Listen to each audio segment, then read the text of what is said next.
Salut à tous, on se retrouve avec notre kit de métrologie Draper qu'on a pris donc chez La Bécannerie, hein. Pour ceux qui n'ont pas vu les vidéos précédentes, je vous invite à aller voir la playlist métrologie. Donc on avait vu un petit peu la présentation et l'étalonnage des micromètres. Et maintenant on va voir un petit peu plus en détail le fonctionnement et comment utiliser le comparateur d'alésage. Tout en sachant que l'utilisation du comparateur d'alésage est tributaire de l'utilisation des micromètres. Puisqu'on ne fait que comparer donc, avec le comparateur, puisqu'on appelle ça un alésomètre en fait, mais c'est pas vraiment un alésomètre. Un véritable alésomètre, c'est ça, et ça a 3 touches, et ça mesure directement, on a une mesure comme sur un micromètre. Ça, c'est un comparateur, on va comparer une mesure qu'on va pouvoir intégrer grâce au micromètre. Donc aujourd'hui, on va s'intéresser donc au comparateur. On a toutes les touches interchangeables ici, qui sont de 5 mm en 5 mm, hein, puisque donc celui-ci fait de 50 mm jusqu'à 160 mm. On a une rallonge de 55 ici, pour faire aller chercher vraiment les 160 mm.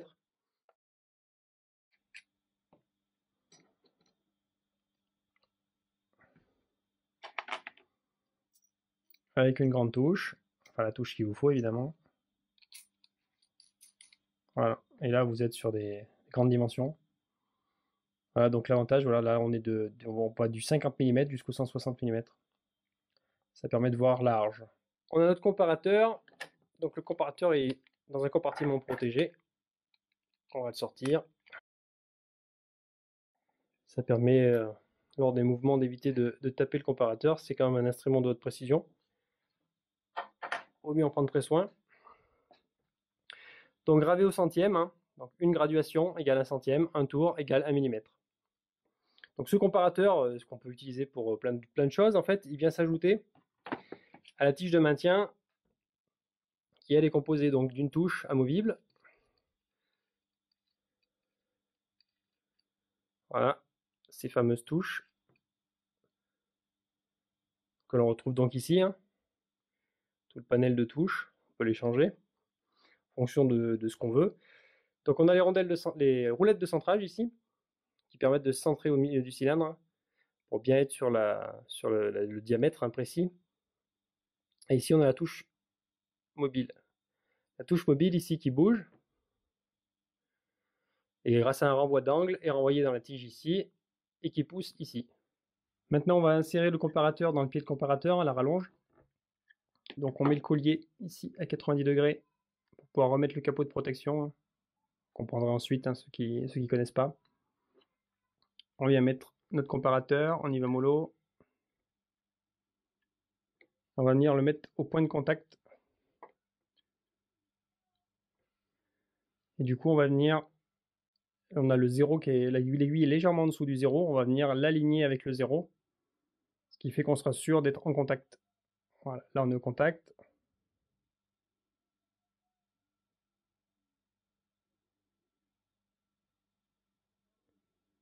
Voilà, là on est aligné avec le 0. On vient serrer le collier. On remonte le capot anti-choc.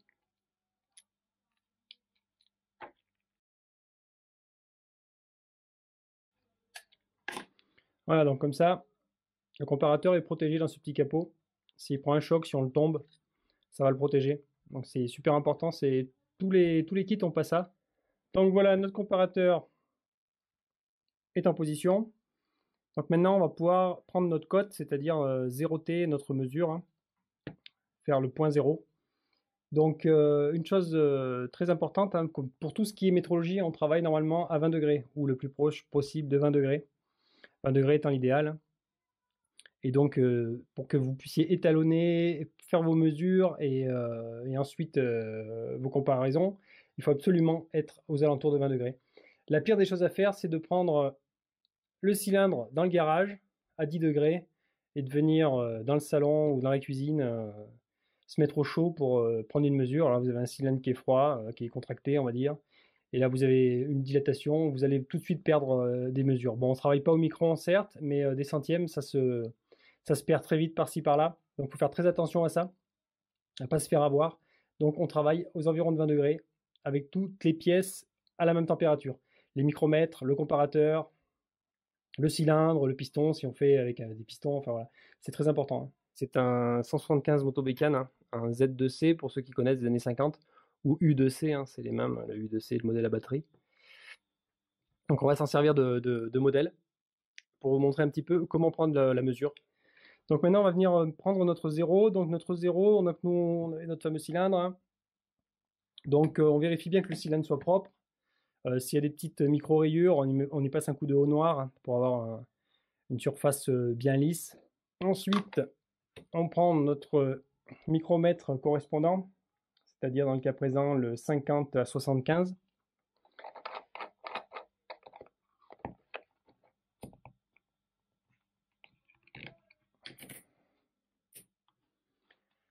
Bon, l'alisage de base, normalement, il est de 56 sur le 175 Motobécane. On va quand même y jeter un oeil parce que ça, c'est quand même une moto des années 50. Donc ça peut être réalisé, bidouillé, être à une ou deux cotes au-dessus. Donc on va se faire une petite ordre d'idée. Normalement, si vous avez un cylindre d'origine ou un kit, quoi que ce soit, vous savez à peu près où en sont les cotes. Si vous ne savez pas, vous regardez tout simplement, hein. Alors, on ne mesure jamais ici, hein, pour une prise de cote, hein. Ça, on ne fait jamais, hein. Là, ici, vous avez toujours une petite marche, une usure qui est le piston ne monte jamais tout en haut. Donc, si vous prenez une cote ici, vous êtes sûr d'avoir la cote avant usure, quoi. Mais l'idéal, hein, pour être sûr et être tranquille, des fois la marche est importante ici, hein. Vous le prenez sur le bas du cylindre. Donc on est censé être sur du 56. Alors bon, avec le pied à coulisse, c'est pas idéal, c'est juste pour avoir un ordre d'idée. Ouais, ça a l'air d'être ça. Ouais, 56, 02. Ok, donc on est bien sur 56. Donc maintenant, il faut qu'on règle notre comparateur sur cette mesure-là. Donc on est sur l'origine, ici, là, je suis en 50. 50, donc il faut que je monte. Il faut que j'ai une marge, puisque donc là, ça se comprime. Il faut que j'ai une marge de manœuvre, il faut qu'il y ait une précontrainte sur les ressorts ici, tout le temps. Et donc, du coup, il faut que je sois légèrement au-dessus. Donc, je suis sur 56, donc je vais monter à 57. Pour monter à 57, donc ma touche fixe de 50 ne va pas. Je monte ma touche fixe de 55 et rondelle de 2 mm pour monter à 57.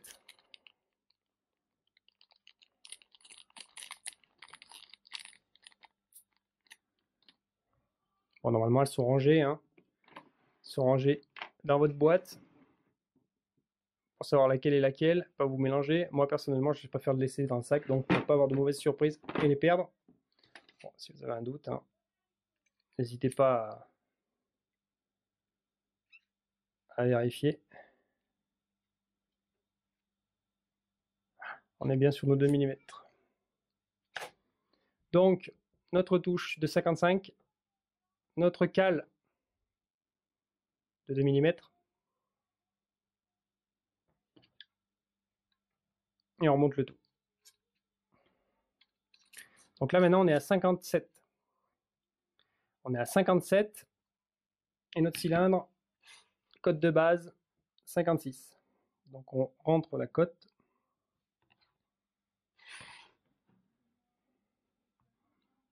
Pour ceux qui ne savent pas se servir de ça, hein, n'hésitez pas à aller voir la vidéo, hein. On a fait une vidéo sur l'étalonnage et les mesures au micromètre. Là, on ne va pas faire la mesure, hein. Là, on va entrer une mesure, la créer, et on va pouvoir la mettre dans le comparateur pour pouvoir la comparer. On vérifie bien que les touches soient propres, hein. Pareil, hein, le film d'huile fait une épaisseur, hein. Donc on vérifie que les touches soient bien propres. Le cylindre, pareil, évidemment, hein. Donc pour ceux, hein, qui ne sauraient pas se servir de ça et qui n'ont pas vu la vidéo, je vous invite à aller voir la vidéo, hein. Donc maintenant, on vient entrer la mesure dans le comparateur pour la 0T. On rentre d'abord la touche mobile, ensuite la touche fixe. On fait très attention à bien rester entre les deux touches tout le temps et on fait un mouvement de bascule de droite à gauche. Alors avec la caméra, c'est pas évident. Mais on vérifie bien d'être entre les deux touches. Voilà, donc on oscille et on vient chercher ce qu'on appelle le point de rebroussement, c'est-à-dire le moment où l'aiguille repart en arrière sur la plus grande valeur, hein. On recherche la plus grande valeur. Là, on travaille dans le sens horaire. Parce qu'on peut travailler dans les deux sens avec un comparateur, hein. Là, on travaille dans le sens horaire. On veut la plus grande valeur. Alors, en filement, c'est juste infernal à faire. On reste bien entre les deux touches. On va venir 0T notre cote. Alors, on le fait en plusieurs fois, surtout là, en le filmant. C'est pas évident.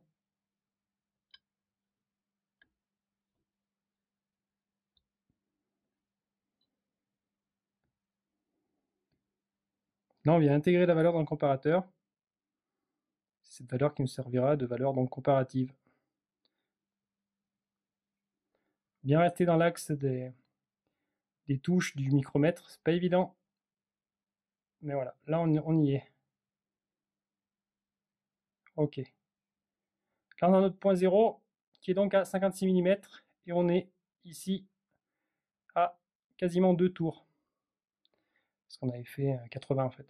On est dans le sens horaire, hein, donc dans le sens horaire on a 100 graduations. Hein, et on a des graduations rouges ici qui sont le sens anti-horaire puisqu'on peut mesurer donc dans les deux sens. Et l'usure on va la mesurer dans le sens anti-horaire. Donc voilà, donc on se rappelle bien, on est quasiment sur 2 tours. Et on a zéroté à 56 mm. Voilà, donc maintenant on a notre valeur intégrée dans le comparateur. On va pouvoir faire notre mesure d'usure dans notre cylindre, donc à température, propre, déglacé, pas d'huile. Hein. On enlève bien l'huile, on passe un petit coup. Bon là on vous montre juste pour faire comment faire des mesures, hein, mais idéalement on fera une vidéo à part pour comment mesurer l'usure d'un cylindre, l'éconicité, ovalisation, tout ça. Une vidéo spécifique rien que pour ça, et même une vidéo sûrement juste pour le changement de piston, enfin on va voir comment on va faire. Là c'est juste comment utiliser le comparateur d'alisage pour faire une mesure comparative. À température donc, on introduit d'abord la touche mobile, ensuite la touche fixe. On fait quelques petites rotations comme ceci pour bien se centrer sur le diamètre grâce aux roulettes de centrage. Et ensuite, on va faire des mouvements de droite à gauche. On va faire osciller. Donc ça nous donne ceci. Toujours pareil, on vient chercher le point de rebroussement. Donc il ne faut pas se tromper de point de rebroussement. Hein. Là déjà, de toute façon, dès que vous penchez trop, vous n'êtes pas sur la bonne valeur. La bonne valeur, elle est coaxiale au cylindre. Si vous avez un doute, vous dites-vous toujours quelle est la position du manche à balai, entre guillemets. Et il faut qu'il soit bien coaxial au cylindre. Et là, cette fois-ci, on est en mesure anti-horaire. On a notre point 0 qui est 56 mm. Et donc là, on est en décompression du pied, ce qui fait qu'on a la mesure donc, qui s'agrandit. Et quand la mesure s'agrandit, donc on part en mesure anti-horaire, c'est-à-dire à l'envers. Donc là, on va chercher la mesure la plus petite. Si on se positionne ailleurs dans le cylindre, à quelques millimètres ou centimètres, ça bouge. Hein. On perd tout de suite des centièmes ou on en gagne. Ça dépend de l'état du cylindre, de son ovalisation, de sa conicité. Donc, je vais essayer de rester à la même place. Voilà, ici. Voilà. Donc ici, on a 8 centièmes d'usure. Pas mal pour un cylindre des années 50. Donc 8 centièmes d'usure pour ce cylindre. Alors si je me mets un peu ailleurs, je redescends par exemple. On voit que là, il y a moins d'usure. Beaucoup moins. On a à peine plus de 2 centièmes d'usure. Bon, c'est là où ça s'use le moins en bas en général. Hein. Ça a tendance à s'user plus sur le haut, mais on fera une vidéo dédiée à ça. Là, c'est pas le sujet de la vidéo, c'est juste histoire de vous montrer les mesures, donc ça donne ça. Il fait bien attention quand on ressort le pied du cylindre. On le retient, on sort d'abord la fixe. En gardant la compression et on relâche. Parce que sinon, ça vient la claquer là. Ils apprécient pas trop, hein, c'est des instruments de haute précision, donc vous mieux éviter de les maltraiter si vous voulez avoir des mesures fiables dans le temps. Et donc voilà comment on effectue donc une mesure d'un alésage avec un comparateur d'alésage. Donc ce modèle-là en drapeur, nous, on l'aime bien. Drapeur, c'est une boîte anglaise hein, qui font du bon matos. Celui-là, on l'a pris chez La Bécannerie. On vous met le lien en description pour ceux que ça intéresse. Et donc voilà, avec le coffret micromètre, comparateur d'alésage. Voilà, avec ça, vous êtes tranquille, vous avez la totale pour toutes vos mesures, d'usure de cylindre, changement, remplacement de piston. Et plein de petites choses aussi qu'on peut faire avec, mais on vous montrera ça en vidéo. C'est vraiment des instruments très très utiles en mécanique de haute précision et pour les prépas indispensables hein, pour éviter tout serrage. Toujours pareil, on vous renvoie sur les vidéos qu'on a déjà faites. Hein. Voilà pour cette vidéo. Donc, on vous en prépare d'autres sur les mesures d'un cylindre et puis les changements de piston, patati patatra. On vous prépare tout ça. Et comme d'habitude, un petit like, un petit partage, un abonnement pour les petits nouveaux, le PayPal Me, le Tipeee pour les plus mordus. Et à la prochaine. Tchuss!